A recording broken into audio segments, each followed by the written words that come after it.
average. You just said middle class. Are you living a middle class lifestyle? And if you aren't, would you go back to it? That's a real question. Would you trade up your millions of dollars or whatever? Would you trade this Instagram to go back and work a job? Please answer that, Catherine. Would you? The difference, excuse me, check that shit. The difference between me and you is I've earned everything I got. You just got a motherfucking opinion. Every step, shut up. Every step of the way, I have made myself valuable over my 52 fucking years. Everything that I have is I've earned. See, what you think is Instagram and YouTube, because this social media shit has got you little young people's mind twisted. You think just because I have Instagram and YouTube, they don't pay you on Instagram and YouTube just because people don't come listen to me just because I'm popular. I know what I'm talking about. I've got 20 plus years of experience to pull from. $6 million worth of sales training, multiple different certifications. I am a competent professional. So stop trying to compare yourself to me. Stop. No, shut up. You don't know what you're talking about. Okay. And the fact of the matter is, I'm telling you, because the fact of the matter, you called your father average. You said they are average. You said they're average. You said your parents. You said your mother and father are average. You entitled. I swear to God, that's the final straw with me, lady. You said that they're middle class and that's average. As a high school graduate selling bundles, thinking that and you ain't got to pay shit. I hope your father never hears what you said. I hope he doesn't hear it, because that's insulting. They provided you with something that you don't even think. You look at that man who's sacrificing, that woman who sacrificed, and you just shit on everything that they said in front of thousands of people. Don't you think people know your family? Like you said, you got 10, 12,000, you got $1 million over here. You don't think somebody gonna hear and say, "God damn, do you know what your daughter said about you?"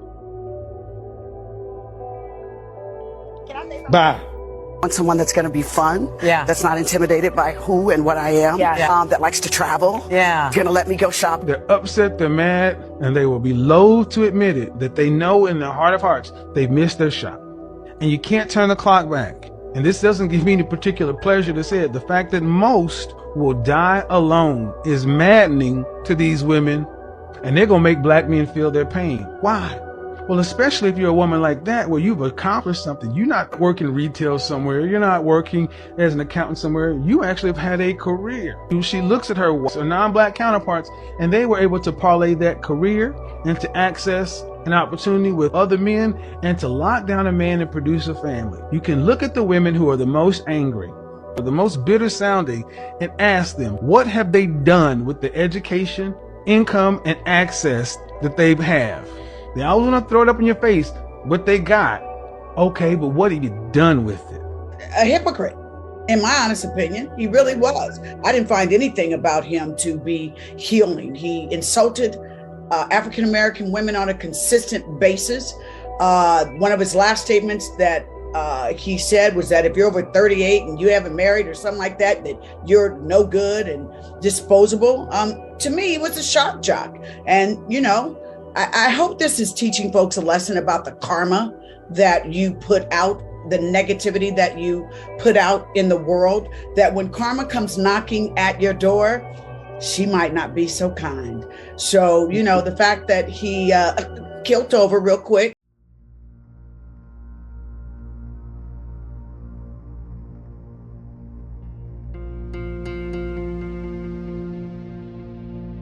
Fuck your homie dead. Fuck your homie dead. He got shot in the head. Fuck your homie dead.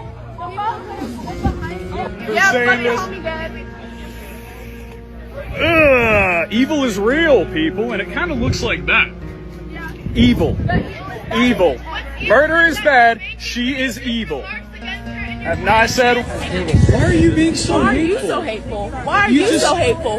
Why are you so hateful? Yeah. Hey, can somebody tell her to back up? Can you not put the camera in my face? I'm sitting here. You walked up to me. Okay, well, I don't want this. I said rest in peace. Okay, and I can just leave it alone. Please don't come after me. Ma'am, I want to be left alone. I'm not emotional, ma'am. Don't tell me what I am and what I'm not. You can get out of my face, because I can tell you what you are, but you won't like it. You're being aggressive. You're being aggressive. I'm not being aggressive. My voice is very calm. You're calling me aggressive because I'm a black woman. Not at all. No, we're not. I'm very calm right now. You bring racism? I'm out. Why are you? Come on now. Like erasing it? I don't want to talk to you. I just don't want. I don't want. Charlie Kirk said that black women do not have the brain processing power to be taken seriously. Alright, let's check his brain processing power. Oh. How are you? What a beautiful kid that is. Thank you. What a gift so from God. much. Yeah. She truly is. She is the biggest blessing. Something that kind of has me like on the fence of whether or not I go kind of like full blown more like conservative or moderate is just seeing how like welfare has like really like destroyed like the family unit. I see that, you know, we're starting to save a lot of money. Do you think that some of that money should go back to maybe like reforming the way that welfare is done to help poor families who do want to kind of pursue that American dream? Great question. The number one objective of any social welfare program should be how do we keep the family together and put dads back in the family. Yes. That is the number one priority. Every number gets better for every community if dads are around. Every number gets worse when dads are not around. Unfortunately, in the black community, dads are the most absent of any community. About 2/3 of all black youth will be raised without a stable father around. And I know it's crazy, right? To have a father figure is a silent way of forming a child to be a mature citizen. And unfortunately, as we've removed dads from families, government has come in and has taken the place. Unfortunately, with welfare, you can get more money for single mother assistance. And so you agree, we're actually subsidizing single motherhood more than we are subsidizing family formation. Take responsibility, provide for your family, and with strong families comes smaller government and a better country. Hi Charlie, how are you? Good, okay. Okay, so I'm gonna give a little bit of a backstory on myself. I'm Jaden Clark, I'm a student here. Freshman year, I was hate crime 5 times in one night, okay? 3 of them by Trump supporters. What happened to you? Okay, for one of them, I was just walking, and then I see this truck full of 4 white men pass by me, MAGA apparel, everything, you know. And then... Did they say this is MAGA country? Anyways, they drove past me, and they were like, you bend over. So they said the N-word on campus to you? Well, yes. Oh, yeah? Okay, so what happened to them when you reported them? I didn't report them. Really? Okay, so maybe it didn't happen. Okay, anyways. I don't believe you. I'm being honest, I don't believe you. I think you're making it up. Okay. Anyways. I refuse to believe that somebody on this campus would go around and sheepishly call you the N-word. I refuse to believe that. I think you're lying. Anyways, next instance, they threatened to rape me and then just drove off. Hold on, so a bunch of Trump guys who are largely white heterosexual males then also threatened to rape you? Different group of people, but yes. All in one night? All in one night, sir. I think you're making this up. Okay, that's fine. But what evidence do you have for this? Do you have like corroborating witnesses? Do you have cameras? Do you have license plate numbers? Because now we're talking about crimes. Threatening to rape you is an intent of a crime. Did you go to the police? You file a police report? You hire an attorney? You sue the school? Did you go to the civil rights office? Do you file a civil rights complaint? Did you do any of that? Because you should. Okay. No, did you? Tell me. Yes or no? I did not. But Why? I'm not going to argue with you. No, but you're coming in front of 2,000 people to say it. Why did you not go to the university and say this happened? Okay, because how would I report them?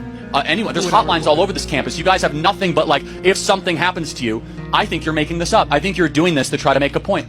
Okay. Well, I don't think there's any evidence. I can promise you, God as my witness, I am not. Anyways. No, but seriously, why don't you today commit? Let's do this. I'm going to show you the university official, and why don't you go file a Department of Education complaint, and let's find these terrible people that did this to you. Can we agree? Okay. Okay. I'll think about and by the way, we'll be able to look at security camera footage, and we'll see. Okay, I'll think about that. But you didn't do that. Can I try to finish? You'll think about it. Hold on. Why wouldn't you want to do that immediately? Can I talk? No, but you're making a serious accusation. Please, I'm just... And I'm not going to argue with you about my personal experiences. Anyways. It didn't happen, man. Okay, that's cool. Anyways, I feel like every time I step foot on this campus, I have a wall of vitriol and hate at my back. And to the audience, I say to you, these are your fathers, these are your siblings, and these are your neighbors. So y'all need to clock them. And I hate overgeneralizing, but I'm not going to say all Trump supporters are racist, but a good amount. Anyways, my question to you is, if you had one message to say to these people with the hate in their hearts, what would you tell them? I would tell you to stop lying. What would you tell them? Not to me. No, honestly, I think you're Jussie Smollett at this campus. I think you're completely making this whole thing up. I think you are a complete liar because I am now giving you an opportunity to report this at the I will bring this to Linda McMahon, the head of the Department of Education, the federal government. I will make sure these people are arrested by Kash Patel, the head of the FBI. and you don't say, oh, I'll think about it. Because you're making this up. You're doing this for a political purpose. So will you, no, seriously, Kash Patel will get involved. Yes? It's a hate crime. That's not acceptable. Well, hold on. No, will you do this or not? That's really cute, Charlie, but I'm trying to give you the opportunity to alleviate hate within this group of people who have a shared ideology. But hold on a second. There's no hate. There's just love of America here in this audience. That's all that's here today, okay? That's all that's here. But back to you. I heard your accusation. I'm now going to go to the University of Tennessee and tweet this and say, hey, this is a serious accusation. I want the governor to get involved, by the way. Okay. The governor's getting involved. I'm going to call Marsha Blackburn. I'm now going to call Big Haggerty. I know all these people, and we're going to find out really quickly if you're telling the truth or not, because you just came in front of 2,000 people, and we're going to go bring in the police. We'll bring in the FBI, because what you just said is unacceptable. You said Trump supporters called you the N-word. That is no place in America, and they threatened to rape you. That is no place in America. But you know what else is no place in America? Lying and saying it happened to you. So we'll find out really quick if you're telling the truth or not. That's cool, but like, can you answer my question though? If you... My message to everyone in the audience, keep loving America. But what about loving your neighbor? Just so you know, this is going to become a very big issue. We're going to put this on social media because nowhere in America should you be allowed to go in front of a microphone with no evidence, no willingness to report, no likelihood to talk to police and say, oh, this happened to be at night, and ruin the reputation of half the country and say that they wanted to go me and call me the N-word. That is gross. Okay. Thank you for your time. Thank you. You'll be hearing from a lot of institutions, and if you did indeed lie, you will be civilly liable for smearing this university publicly for a very big number. We'll find out if you're telling the truth. Thank you. Thank you. That's really cute. Make sure you add me, Jaden Clark. I will. Thank you. Hope you have a good lawyer. Thank you. And I want you to understand the implication. Please let the rumors be true. Let the gossip be reality. Please. Guys, it happened. He got it pronounced dead.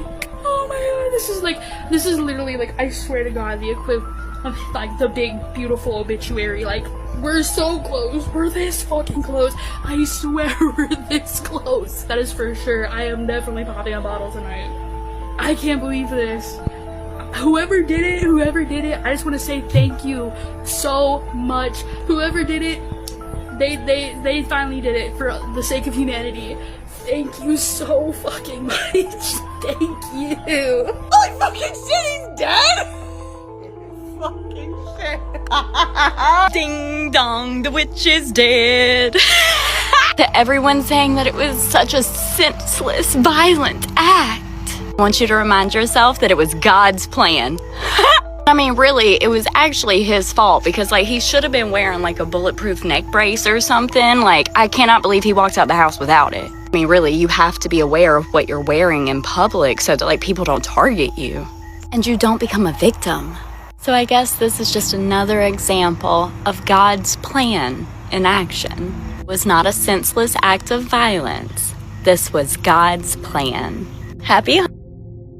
So with Charlie Kirk getting shot, it's a good time to remind us that he is the one who said verbatim that gun deaths are worth it for to keep his gun rights. So as long as we don't take any guns from anybody because of this, he died a happy man. I would say pour one out for Kirky boy, but I don't waste good beer on little bitches. You're gonna sit and tell the world that men can be women because they put on a wig, and they believe you deserve a bullet in the neck the second you disagree with them. Where is the political solution for people you cannot agree, disagree, conversate, or debate with? You tell me how we have a political solution to this. I'm on a forever kill list, as was Charlie, as is Nick, as is Trump, as is anyone who tries to enforce basic reality, as is Elon. He's trying to make humans multiplanetary, and people will laugh if he dies. Do you understand the spiritual sickness? This isn't politics. This isn't policy. This is a complete lack of souls.